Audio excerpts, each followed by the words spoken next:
Dear student, এসো আজকে আরও একটি সুন্দর নিয়ম শিখে নিই ইংলিশ গ্রামারের। সেটা দেখো বোর্ডে লেখা রয়েছে, অ্যান ইউএসএ অথবা দি ইউএসএ। কোনটি ঠিক মনে হচ্ছে তোমাদের? অনেকের অনেক রকম মনে হতে পারে, কিন্তু আগে নিয়মটা শিখে নিই। দেখো নিয়মটাও আমি লিখে রেখেছি সুন্দরভাবে। সেটা হচ্ছে কোনো সমষ্টিবাচক দেশের সংক্ষিপ্ত ও সম্পূর্ণ নামের আগে দি বসে। তাহলে অ্যান্সারটা কি হলো?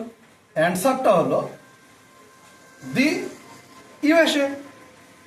তাহলে আমরা বুঝতে পারলাম যে সমষ্টিবাচক কোনো দেশের নামের আগে দি বসে। এরকমই আরেকটি উদাহরণ আমরা বোর্ডে লিখেছি, সম্পূর্ণ নাম দিয়ে লিখেছি।